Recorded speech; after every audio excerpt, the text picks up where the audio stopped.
apa kabar hari ini? Semoga Anda selalu sehat di masa pandemi dan selalu bersemangat untuk menjalani aktivitas. Bagi pemirsa yang harus tetap bekerja di luar rumah, jangan lupa untuk menggunakan masker. Hari ini program Berita News Point hadir menjumpai Anda bersama saya Khairunisa. Selama 30 menit ke depan, News Point akan menyajikan berita terbaru seputar Universitas Brawijaya dan Malang Raya. Jangan kemana-mana, keep on our channel News Point.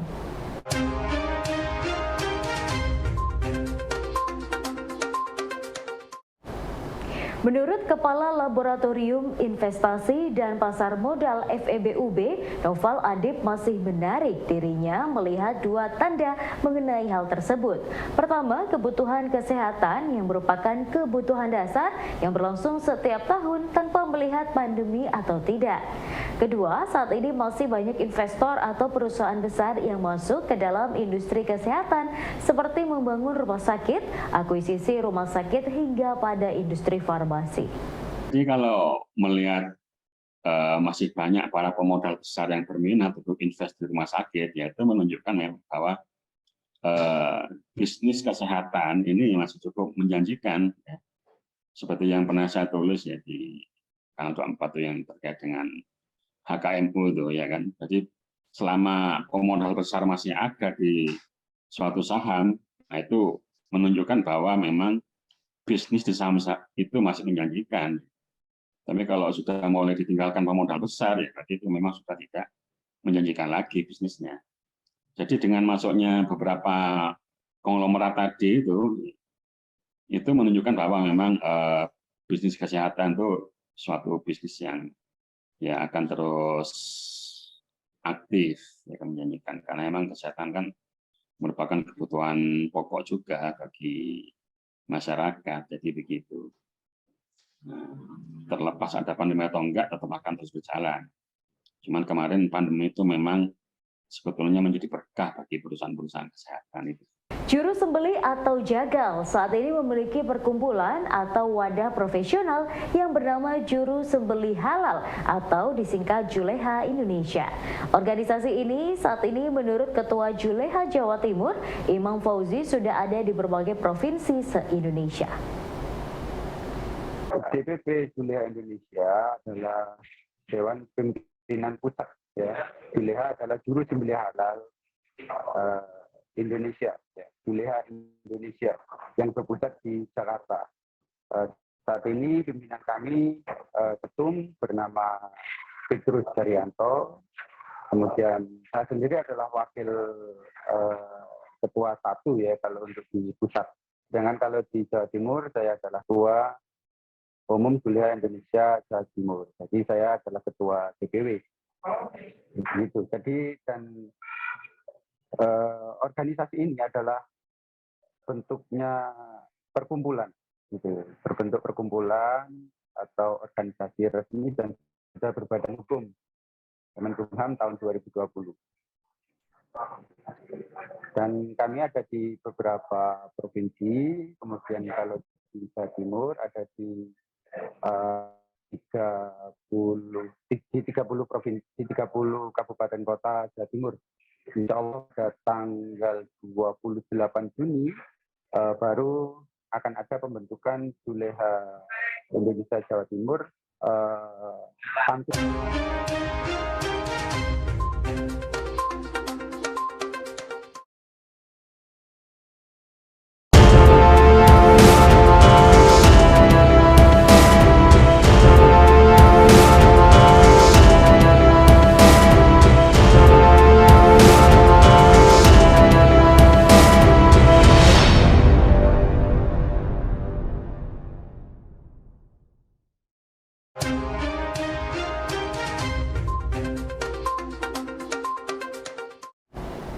Selain melatih para jagal dalam melakukan profesinya, Juleha Indonesia juga melakukan edukasi kepada masyarakat untuk mengkonsumsi daging yang sudah disembelih secara halal.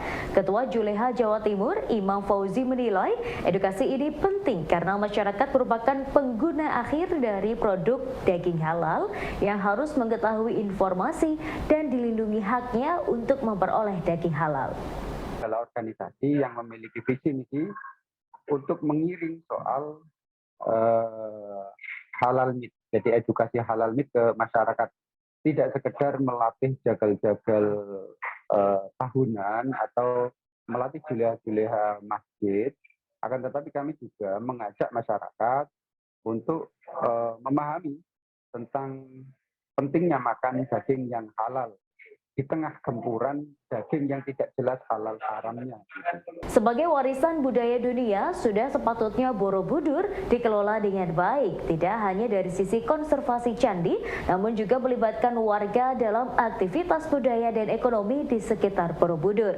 Budayawan sekaligus dosen administrasi publik via UB, Dr. Rianto menyampaikan jika kunjungan ke Borobudur dibuatkan alur perjalanan dengan memberdayakan warga setempat, maka kedepannya biaya 750.000 yang sempat menjadi wacana untuk tarif masuk Borobudur menjadi wajar. Sampai hari ini Borobudur sudah terus-menerus dibangun, masyarakat sekitarnya ya kampung-kampung sekitar 20 lah. 20 kampung itu mau diberdayakan yang itu berkaitan dengan aktivitas Borobudur. Jadi kalau saya melihat 750 itu ke depan menjadi wajar. Apabila memang di sekitar Borobudur itu ada alur sampai berakhir naik ke Borobudur, ya. Seperti di tempat-tempat wisata itu. Kalau kamu sampai di sini maka bayarnya sekian. Tapi kalau sampai pada puncak itu bayarnya sekian. Saya melihat ke depannya akan dipola semacam itu, ya. Kalau dengan harga yang mahal itu, tidak mungkin, ya. Dan perlu untuk diingat konsep wisata, pariwisata, pari itu kan paripurna. Wisata itu kalau orang Jawa ameng-ameng besiar, ya, jalan-jalan. Jalan-jalan dulu itu hanya milik keluarga raja dan para pejabat di bawahnya. Sehingga orangnya betul-betul orang-orang terhormat, terpilih, uangnya banyak. Yang jadi masalah di Indonesia, dunia ketiga pada umumnya, pariwisata itu dimaknai sebagai wisata. Melaku-melaku murah, ya, bahkan kalau perlu dalam satu bus itu ya membawa bontor sendiri semacam itu. Di sini sebenarnya kesenjangan kita. Sehingga konsep pariwisata yang dinyatakan bahwa orang yang datang, para wisatawan itu sudah punya uang cukup. Di tempat wisata itu tempat untuk menghabiskan uang, ya, sebagai konsumen. Ini yang perlu untuk diperhatikan. Anggota Juleha Indonesia yang telah mengikuti pelatihan bersertifikat memiliki 13 kompetensi dalam melakukan penyembelihan hewan. Mereka dilatih terlebih dahulu dengan metode pelatihan 52 jam untuk mendapatkan 13 kompetensi tersebut. Ketua Juleha Jawa Timur, Imam Fauzi, mengatakan anggota mereka beragam karena kemampuan penyembelih ini merupakan kemampuan universal. Juleha ini memang dari berbagai profesi yang ingin kebanyakan yang ingin mampu memotong hewan kurban. Awalnya ingin bisa memotong hewan kurban, kemudian kami latih melalui bimtek, kalau dari masjid-masjid, jadi dari berbagai unsur dan profesi. Karena ini adalah profesi yang universal, ya, bisa dilakukan oleh siapapun. Kemudian kebanyakan memang dari takmir masjid, ya, anggota kami, karena kami sering mengadakan pelatihan-pelatihan bagi takmir masjid. Kemudian dari profesional. Nah, ini mereka kebanyakan kita latih dengan juleha profesional yang kita lengkapi dengan 13 kompetensi seperti yang dirancang di SKKNI 196 tahun 2014. Itu kita latih selama 56 jam.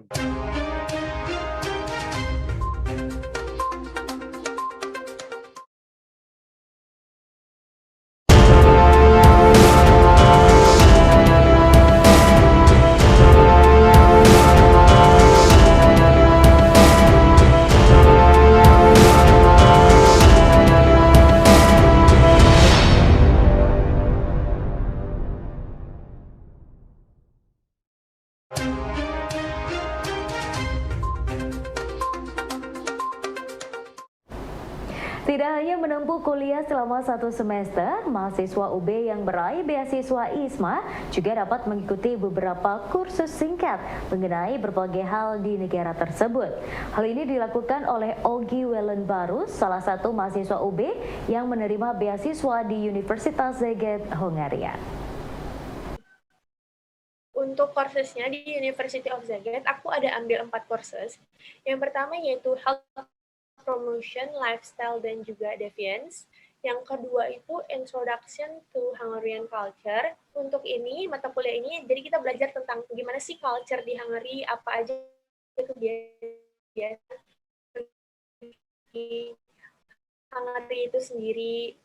Untuk kursus yang ketiga yaitu English Language Development with Games and Exercise. Dan yang terakhir itu Hungarian Tourism. Nah, untuk Hungarian Tourism itu kita belajar tentang wisata-wisata yang ada di Hungary,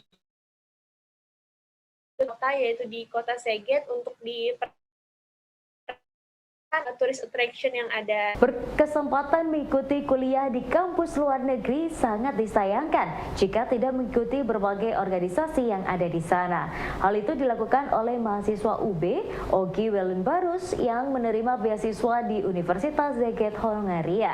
Menurutnya di kampus tersebut banyak organisasi yang dapat diikuti oleh mahasiswa asing termasuk dari Indonesia.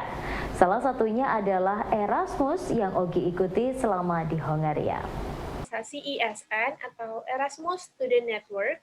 Basically ini organisasi untuk teman-teman Erasmus, tapi kita juga para awardis ISMA bisa ikut. Nah, di sini kita banyak banget kegiatannya, mulai dari ada Fall Festival, terus juga ada kegiatan-kegiatan kumpul-kumpul lainnya. Ini berguna banget buat kita memperbanyak network, apalagi di sini tuh banyak banget international students dari berbagai negara, dari Spain, dari Prancis, dari Jerman, dan banyak banget yang lainnya. Menu barbecue khas Thailand yang ada di Resto Murahai memiliki sajian khas yang berbeda dari tempat lainnya. Sajian khas tersebut berupa saus barbecue yang diracik khusus dengan negara asalnya. Ferry Aristo, pemilik Murahai, mengatakan bahwa saus khusus ini yang menjadi andalan dan menjadikan cita rasa menu bakaran yang ada lebih nikmat dan unik. Yang di sini yang bikin beda itu sebetulnya sausnya. Kita yang tadi saya bilang saus signature itu memang khusus, yang di Thailand pun seperti itu ada. Jadi kita harus ngeracik sendiri ya sesuai selera. Pakai dengan saus itu ditambah bawang putih chop sama cabai hijau chop. Terus kalau mau ada acidity-nya asam, kita kasih jeruk lime. Nanti di mix sendiri, itu yang bikin beda sama barbecue atau suki-suki lainnya lah. Yang di saus-saus kita, macam-macam saus kita itu yang bikin beda. Ya pemirsa, informasi tadi sekaligus menutup perjumpaan kita hari ini. Jangan lupa saksikan News Point setiap hari pukul 19.30 waktu Indonesia Barat hanya di UB TV, Televisi Pendidikan Universitas Brawijaya. Saya Khairulisa dan seluruh kru yang bertugas pamit undur diri. Tetap patuhi protokol kesehatan, wajib menggunakan masker. Terima kasih dan selamat beraktivitas.